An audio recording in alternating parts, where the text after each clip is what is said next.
Bienvenidos a Tu Amor en Letras. Soy el pastor Samuel Ortega y hoy quiero compartir con ustedes un recorrido a través del Nuevo Testamento. Iniciemos por los Evangelios.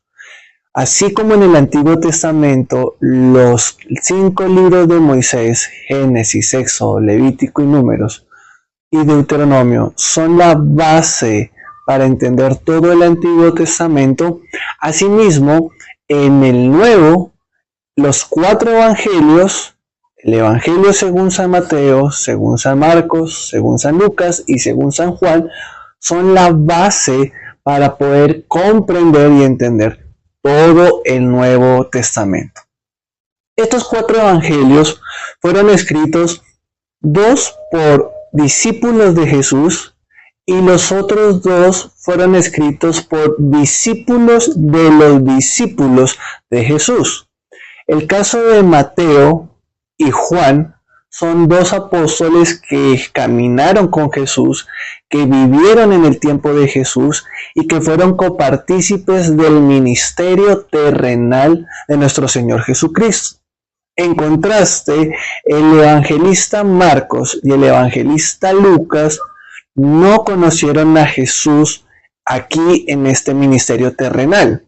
En el caso de Marcos, ¿de dónde saca la información? Se estima que él indagó a través de los apóstoles y de manera especial con Pedro, tuvieron un estrecho vínculo ministerial y entonces es posible que el apóstol Pedro le haya suministrado la mayor parte de información para este evangelio que lleva el nombre de Marcos. Así que podríamos casi suponer que también se le podría titular como el Evangelio según San Pedro.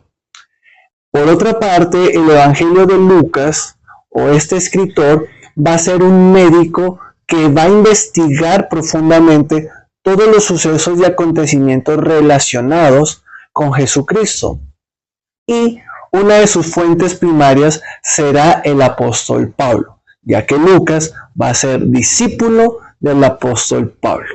Hasta aquí alguno podría decir, bueno, pero el apóstol Pablo no participó del ministerio terrenal de Jesucristo, no era de los 12.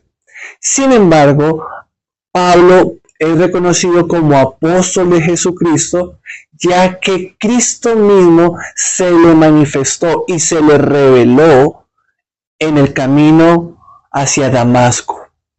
Por ello, estos 4 evangelios nos permiten conocer quién es Jesucristo. 2 apóstoles y 2 discípulos de los discípulos. Esto es muy interesante, ¿por qué? Porque cuando estudiamos los evangelios, una de las preguntas que surgen es ¿por qué hay diferencias en algunos detalles entre un evangelio y otro? Al respecto, la respuesta es que estos 4 evangelistas son testigos de los sucesos de Jesucristo y por consiguiente no pueden ser idénticos, ya que cada uno vio y entendió el evangelio y entendió a Jesucristo desde su perspectiva. E interesantemente, la soberanía de Dios y su inspiración perfecta se revela a través de estas diferencias. Por otra parte, podemos considerar que en los evangelios, cuando ustedes lo lean, encontrarán que hay historias que se repiten entre un evangelio y otro. Pero cuidado, no consideren que simplemente es una repetición más y por lo tanto omitir esa historia cuando estén leyendo el evangelio, ya que cada evangelista escogió estratégicamente qué escribir y hay una causa por la cual una historia como el flujo de sangre, como la sanidad de la mujer del flujo de sangre, es escrito o es mencionado por diferentes evangelistas. Cada uno, aunque parezca que la historia es igual, cada uno le da una perspectiva distinta y hay una razón diferente por la cual uno la escribe o el otro evangelista. Con eso claro, entonces preguntémonos de qué hablan los evangelios. ¿Qué es lo importante de estos 4 libros? Y una de las cosas fundamentales o el centro y columna de los 4 evangelios es que estos hablan de Jesucristo. ¿Pero qué hablan de Jesús? Hablan acerca de su nacimiento, su vida terrenal, su muerte, su crucifixión y muerte, su sepultura, su resurrección, su ascensión a los cielos y su promesa de su segunda venida. Esto es lo que nos hablan los 4 evangelios. Respecto al nacimiento, nos enseñan que Jesús no existió en el momento del año 0 en Belén. No es esa la fecha en la que Jesús existe. Esa es la fecha en la que Jesús nace, que según el calendario se estima que en realidad hay una diferencia de 4 años, ¿no? 4 años antes de Cristo con respecto a nuestro calendario. Sin embargo, lo esencial aquí es entender que Jesús ya existía antes de que naciera en Belén. Esto es importante. Esto se llama la preexistencia de Jesús. Y es importante entender que Jesús existe desde antes, porque Jesús es Dios y Él no tiene principio ni fin. Como lo diría Apocalipsis, Él es el alfa y la omega. Entonces, esto es importante entenderlo desde los evangelios. El Evangelio de Mateo, por ejemplo, nos hace una alusión en Mateo capítulo 1, verso 1. Libro de la genealogía de Jesucristo, hijo de David, hijo de Abraham. Aquí Él nos habla de el nacimiento de Jesús y la genealogía de Jesús proviene desde Abraham. Pero cuando estudiamos la genealogía en Lucas, por ejemplo, vemos que allí la genealogía va hasta Adán. Y entonces aquí nos preguntaríamos, bueno, ¿sus orígenes vendrán desde raíces de Abraham o desde raíces de Adán? Lo importante entender aquí es, como lo diría Juan, el apóstol Juan. De aquí la importancia de entender los 4 evangelios. Juan 1.1 dice, en el principio era el verbo. Y está hablando de Jesús como verbo. Eso quiere decir que en el principio de todas las cosas ya existía Jesús. Él preexiste. Él existe desde antes de la creación del mundo. Porque Jesús no es una criatura hecha por Dios. Él es Dios hecho hombre. Y esta parte básica del nacimiento de Jesús nos la enseñan los evangelios. Ya que hay que entender que lo que usted y yo sabemos de Jesús es porque nos lo enseñan los evangelios.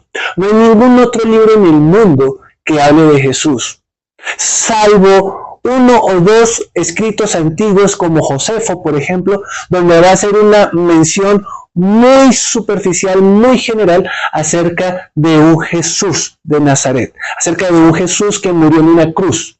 Y hablará también de Juan el Bautista. Es la única mención en libros históricos que se refieren a Jesús. Sin embargo, estos nos dan fuentes de confiabilidad que Jesús existió. Jesús fue real. Eso está confirmado hasta la fecha por la ciencia. Él existió. La gran pregunta es, ¿qué creemos acerca de Él? Desde los evangelios nos van a enseñar que Jesús nació en Belén, en un pesebre, pero que no se quedó como un niño, no como algunos que se quedan adorando al niño Jesús. No, Él no se quedó como niño. Dice la palabra del Señor que en su nacimiento hubieron muchas señales sobrenaturales. Está la manifestación de los ángeles, está la aparición a los pastores, está la manifestación o está la visitación de los sabios del oriente, ¿no? Y por ejemplo, estos sabios traen oro, incienso y mirra a Jesús. Y esto tiene un trasfondo profundo. Por ejemplo, por una parte, nos enseña que aquí Dios proveyó para José María y para Jesús porque vendría tiempos de dificultad. Pero lo segundo es que cada uno de estos 3 materiales o regalos representan una etapa de Jesús. El oro representa el nacimiento de un rey. El incienso, que es una fragancia aromática, refleja y representa la vida fragante del rey, que vivió en obediencia al Padre. Y esa obediencia se percibe como un olor grato para Jehová, para Dios Padre. Y la mirra, que también es un aceite muy fino que se usaba para embalsamar muertos, era uno de sus usos.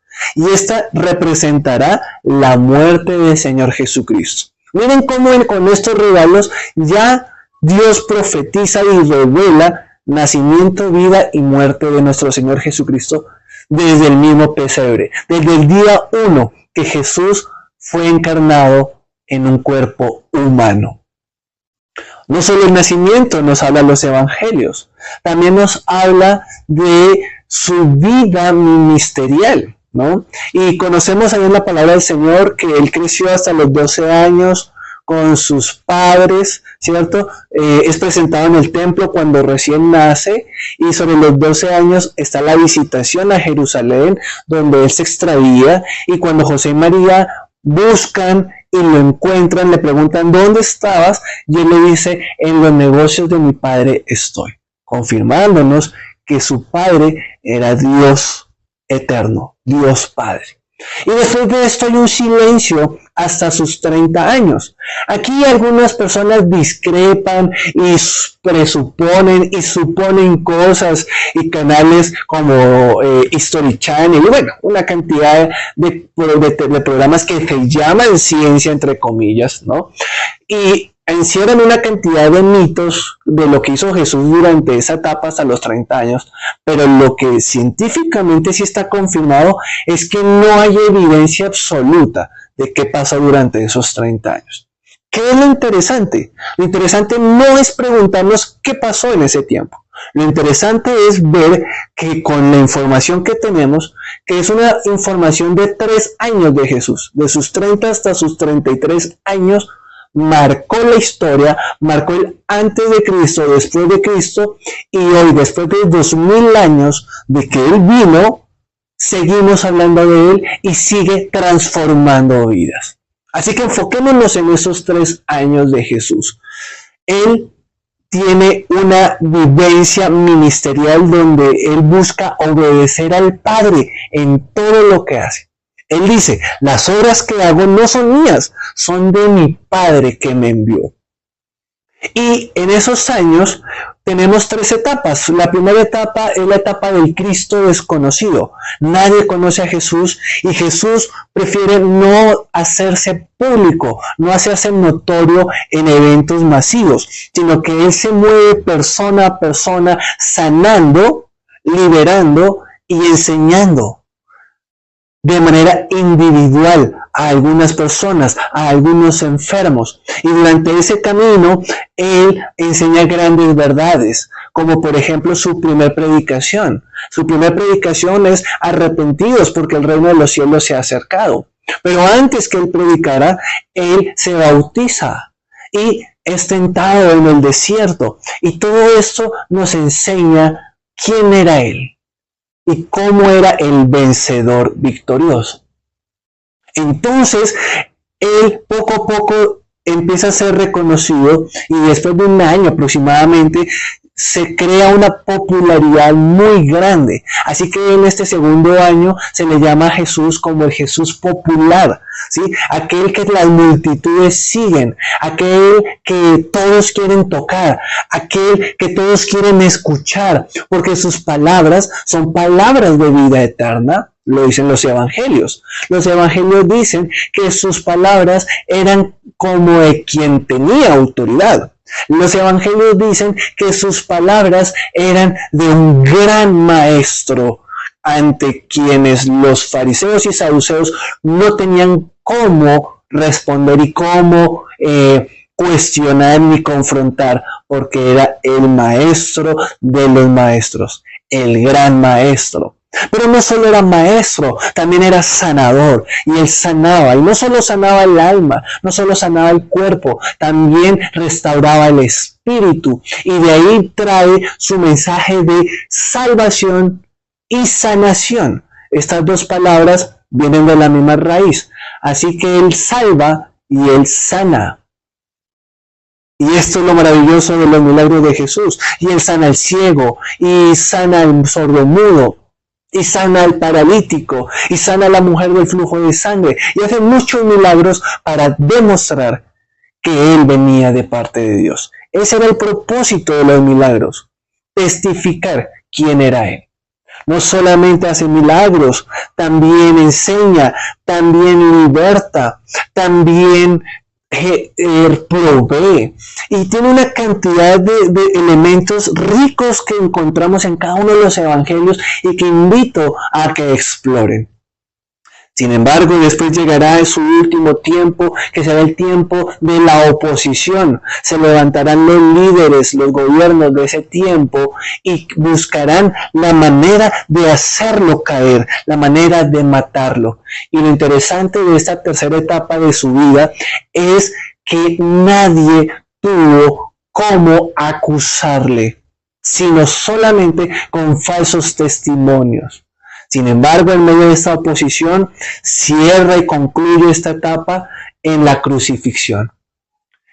Un día antes de la crucifixión, ya Jesús ha enseñado varias veces que Él va a morir, pero ese día anterior decide servirle a sus discípulos lavándole los pies, prepara la última Pascua para celebrarla con sus discípulos, va al Getsemaní para orar e intercede porque es una copa amarga la que viene, la que tiene que beber, que no es la cruz como tal, sino es el juicio y la ira de Dios cayendo sobre Él. Esa es la copa amarga de la ira que Él tiene que beber, la ira de Dios. ¿Y por qué tiene que beber la ira de Dios? ¿Por qué tiene que vivir la ira de Dios? Porque tú y yo fuimos pecadores y la paga del pecado es muerte.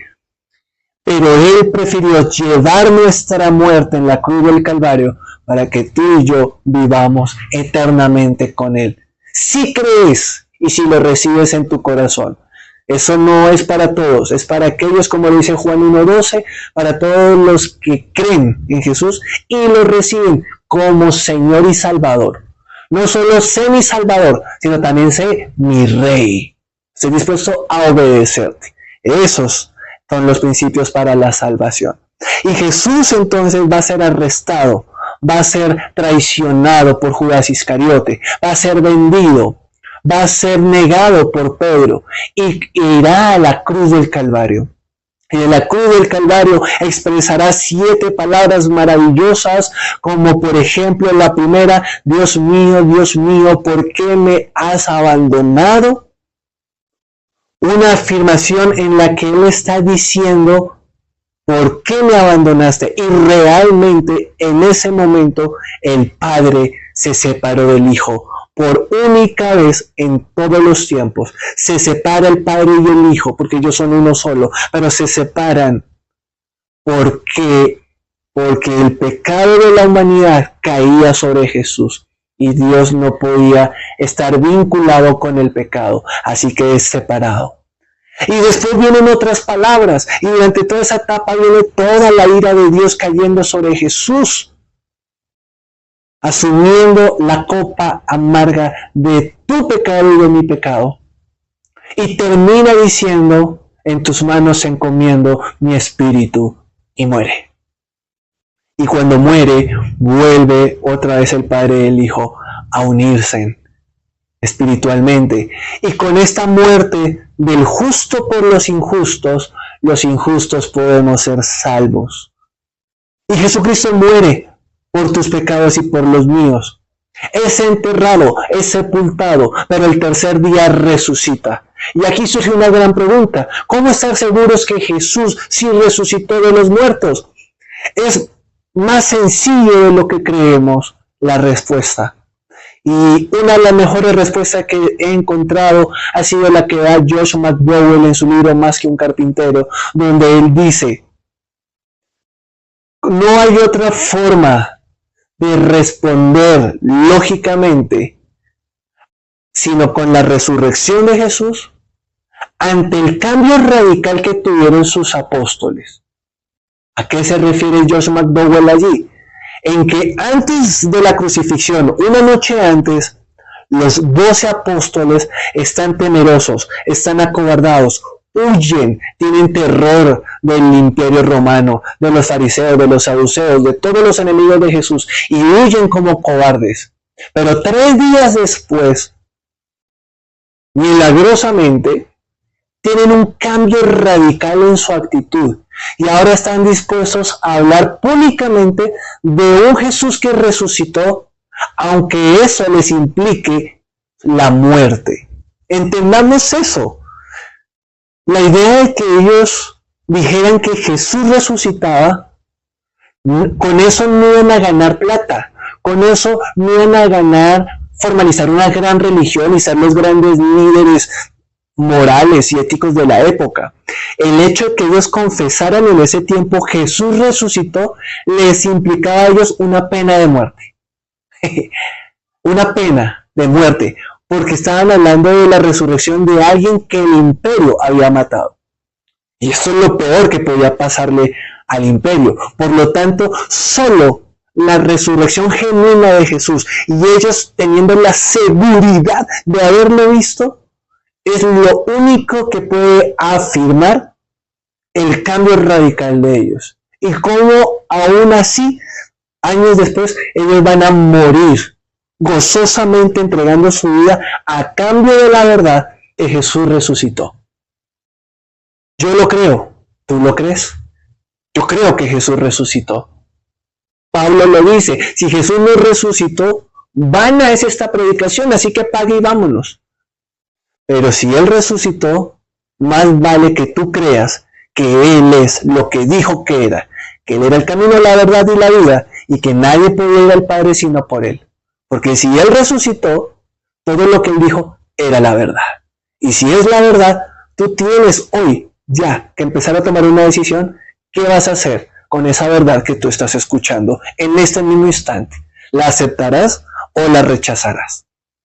Y después de su resurrección, vemos en los evangelios su ascensión, cómo asciende a los cielos. Y en ese ascenso Él promete que volverá por segunda vez. Estos son los evangelios. Ahora, algunos me dirán, bueno, pastor, ¿por qué tenemos que usar los 4 evangelios? ¿Por qué no usamos y leemos uno solo? Bueno, como le decía al inicio, cada uno de los evangelios nos brinda una perspectiva de Jesús. Y con los 4 evangelios podemos ver mejor el cuadro completo de Jesús. Por ejemplo, el evangelio de Mateo está escrito para cristianos judíos. Y está escrito desde la perspectiva de Mateo, donde él ve a Jesús por revelación del Espíritu como el Rey soberano. Y entonces cuando usted lee todo el evangelio de Mateo, tanto los milagros como todos los sucesos, todo está refiriéndose a un Jesús Rey, ¿sí? Comienza hablando del nacimiento de un rey, luego habla de la victoria del rey desde su humanidad en la tentación, luego viene a hablar de las palabras del rey en el Sermón del Monte, luego viene a hablar de las obras del rey, entonces del capítulo 9 o 8 al 13 más o menos, viene a hablar acerca de los milagros y los hechos poderosos que Jesús hace. Después va a venir a hablar acerca de la revelación del rey, cómo él se revela a sí mismo como el Mesías prometido a los judíos. Después, en los capítulos 21 al 25, nos muestra la revelación espiritual de ese gran rey, sí, que es el rey del universo. Luego vemos la crucifixión del rey, cuyo título es Rey de los Judíos. Y luego terminamos viendo la resurrección y la comisión de ese rey a su iglesia, que no es opcional, es un llamado de un rey que no es democrático, sino que es monárquico. Él habla y decreta y termina diciendo, por tanto, id y hacer discípulos. No es opcional. Si tú eres iglesia, tienes que ir, moverte y hacer discípulos. Esa es la perspectiva de Mateo, pero la perspectiva de Marcos es diferente. Marcos va a escribir sobre Jesús y la revelación que el Espíritu le da a él es acerca de un Cristo sufriente, un siervo que sufre. Y esto es lo maravilloso de Marcos. Allí podemos ver milagros quizás que menciona Mateo, Pero mientras Mateo está mencionando los milagros de un rey poderoso, Marcos habla de estos milagros como de un siervo que se cansa, pero que incansablemente sirve a los que están enfermos, a los que están necesitados. Maravilloso contraste de un mismo milagro entre Mateo y Marcos, por ejemplo.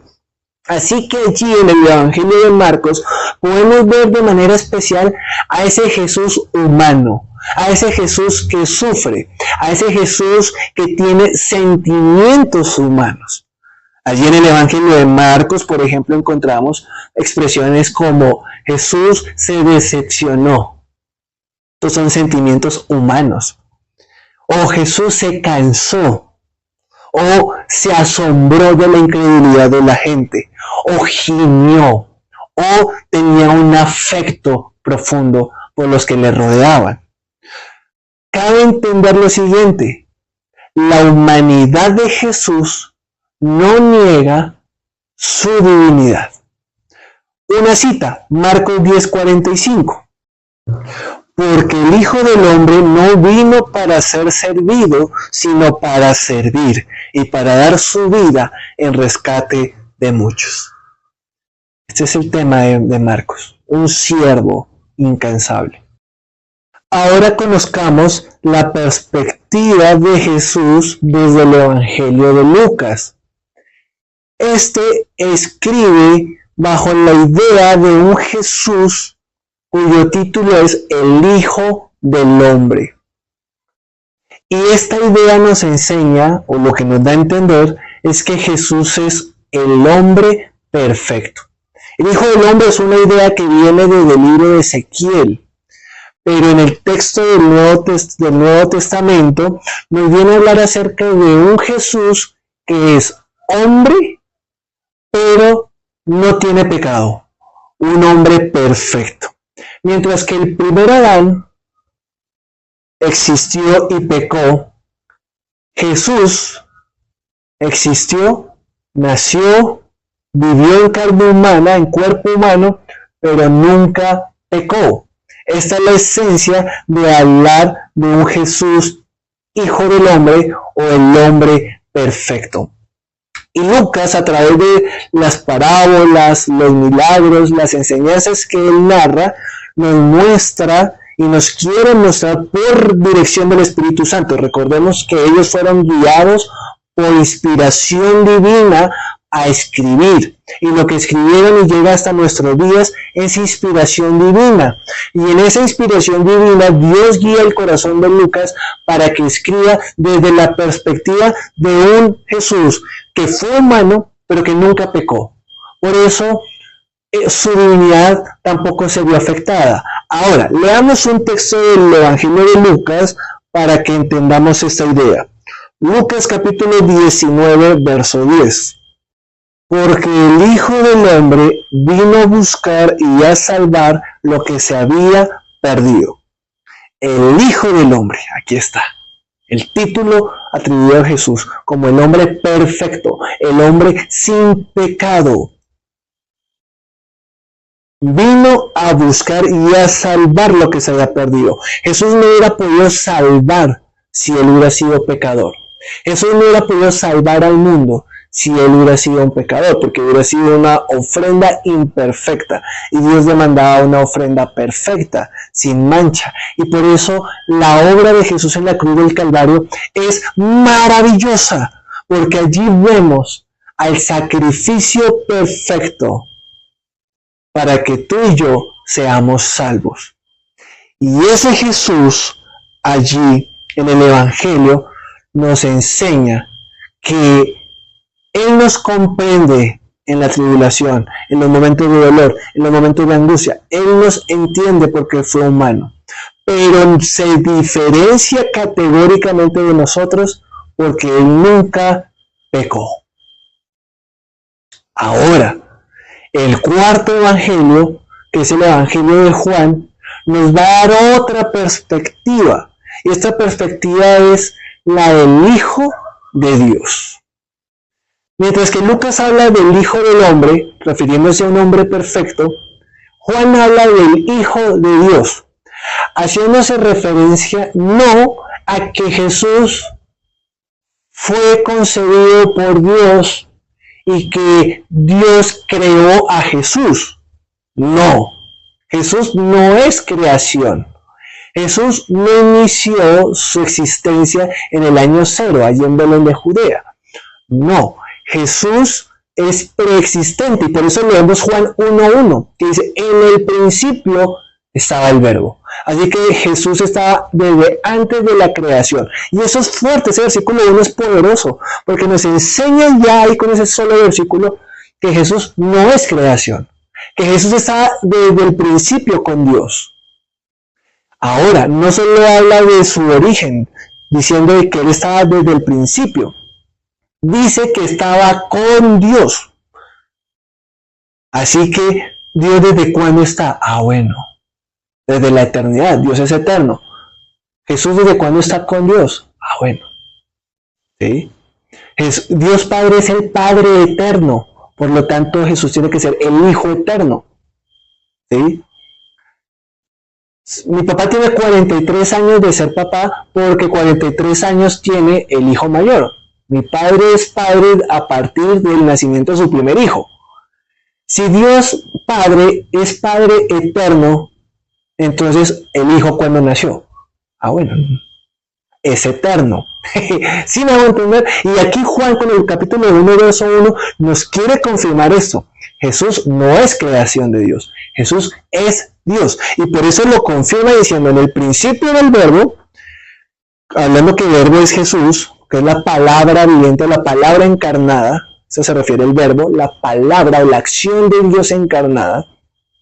Entonces, en el principio era el verbo y el verbo estaba con Dios. O sea, Jesús estaba con Dios y el verbo o Jesús era Dios.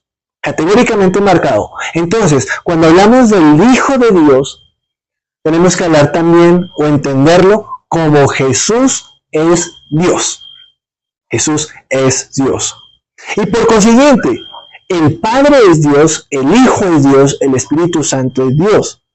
Y todos son un solo Dios, porque el cristianismo, al igual que el judaísmo, somos monoteístas, tenemos un solo Dios. Para algunos, en nuestra mente finita humana, no es comprensible esta verdad, pero no te angusties. Recuerda que tu mente es demasiado finita en comparación a la mente de Dios y nunca podrás comprender la plenitud de Dios. Por ello, qué maravilloso es que podamos leer los evangelios, porque allí encontramos revelaciones poderosas de Dios Padre y de Dios Hijo.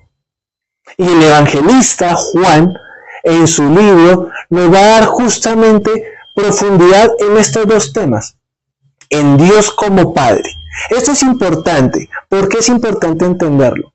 Porque a través de Jesús es que se puede legalizar, llamémoslo así, o autenticar el derecho de un padre e hijos.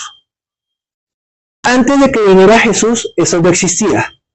En el Antiguo Testamento de pronto encontrarán algunos textos donde dice que de pronto Dios cuida a su pueblo como un padre cuida a sus hijos. Pero es un acto simbólico, ¿sí?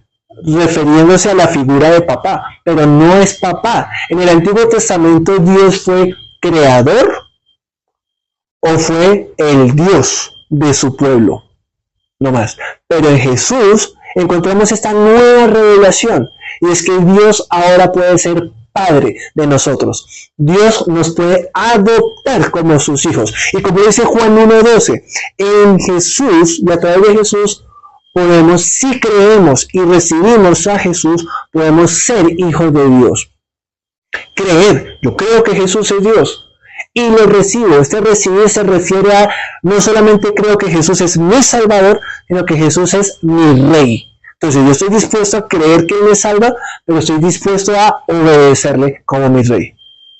Esa es la condición de fe para que seas salvo y para que puedas ser llamado hijo de Dios. No todos son hijos de Dios, solamente son hijos de Dios los que creen en Jesús y lo reciben como Señor y Salvador. Estos se constituyen hijos de Dios. Entonces Juan nos enseña a través de su libro que el Padre o que Dios es Padre, un Padre maravilloso, un Padre perfecto. Y encontramos allí en este Evangelio muchos temas relacionados a Dios como Padre. El Padre busca adoradores que le adoren en espíritu y en verdad, ¿cierto? El Padre nos ama, el Padre nos cuida, el Padre nos guía. Y todo esto lo encontramos allí. ¿Quieres conocer sobre la paternidad de Dios? ¿Cómo es Dios como papá? Lee el Evangelio de Juan. También el Evangelio nos habla de Dios como Hijo. Nos enseña acerca de Dios Hijo. Y una de las formas profundas que en el Evangelio de Juan aparece la idea de Dios Hijo, o de que Jesús es Dios, no solamente está en el capítulo 1, sino que Juan, revelado por el Espíritu Santo, en su experiencia, que recordemos que Juan caminó con Jesús, él va a hablar acerca de 7 momentos donde Jesús se tituló a sí mismo como el Yo Soy del Antiguo Testamento. Recordemos que en Éxodo 3:14, allí Dios se revela a Moisés y revela su identidad con la afirmación Yo soy el que soy. Y a partir de ahí, nadie dentro del pueblo hebreo se llamaba Yo soy. ¿Sí? Ellos no se decían Yo soy Juan, Yo soy Pedro, no. Esa idea de yo soy, en nuestro contexto, se usa de manera común, porque son contextos distintos. Nosotros vivimos en un contexto donde la psicología viene y nos trabaja sobre el yo soy, sobre nuestra identidad. En ese tiempo no. El único yo soy era Dios. El yo soy el que soy. ¿Sí? Era un título atribuido a Dios. Así que si Jesús en algún momento dijo yo soy, era porque él estaba queriendo dar a entenderle al pueblo, el que los estaba escuchando y el que le escuchaba, quería darle clara la información, que él era el Dios del Antiguo Testamento, el yo soy del Antiguo Testamento. Y vemos 7, hay como 9, 10, pero resalto 7 yo sois sobresalientes en el Evangelio de Juan. Jesús dijo, yo soy el pan de vida. Jesús dijo, yo soy la luz del mundo. Jesús dijo, yo soy la puerta. Jesús dijo, yo soy el buen pastor. Jesús dijo, yo soy la resurrección y la vida. Jesús dijo, yo soy el camino y la verdad. Y Jesús dijo, yo soy la vid verdadera. Estos 7 yo soy marcan categóricamente en cada una de esas historias que Jesús está enseñando que Él es el Dios del Antiguo Testamento. ¡Aleluya! Esto es poderoso. Esto es poderoso y tienes que tenerlo claro, porque hoy en día hay religiones que se hacen llamar cristianas o seguidoras de Jesús o seguidoras del judaísmo, pero que no creen que Jesús es Dios. Y la verdad es que el Evangelio de Juan nos muestra claramente, desde el capítulo 1 hasta el final, que Jesús es Dios. Y con estos 4 evangelios podemos tener el panorama maravilloso de Dios y de Jesucristo, donde Jesús es el Rey Mesías prometido, como lo dice Mateo, pero también es el siervo incansable, como lo enseña Marcos, pero también es el hombre perfecto y sin pecado, como lo enseña Lucas, y también es el Hijo de Dios o Dios mismo encarnado, como lo enseña Juan.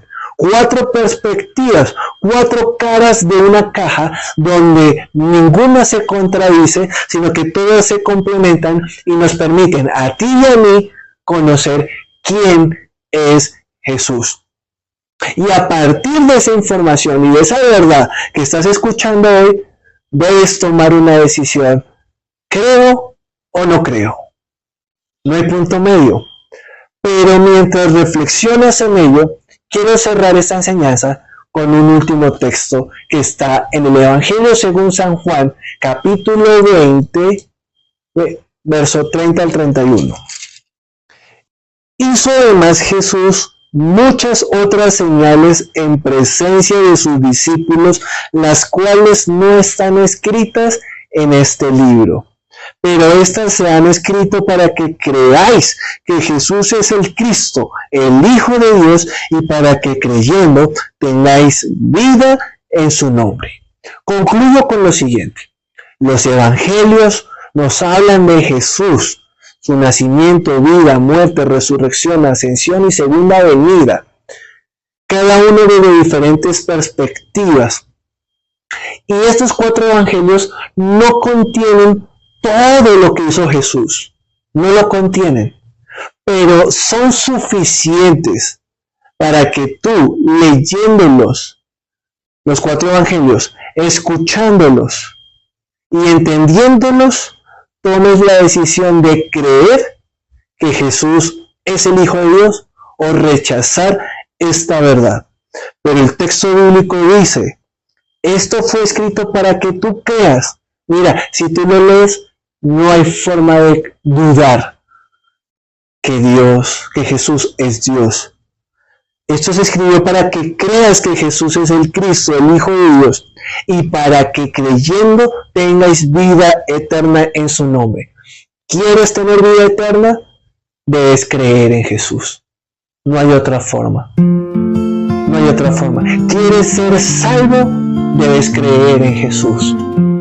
Y recordemos, creer en Jesús no es solamente decir, sí, yo creo que Jesús murió en la cruz por mí, sino creer que Él es mi Salvador, tu Salvador, y que Él es tu Señor, y que tú estás dispuesto a creer que Él te salva y estás dispuesto a obedecerlo y a seguirlo cuando Él te diga, sígueme, los cuales está diciéndolo en esta oportunidad a través de este video.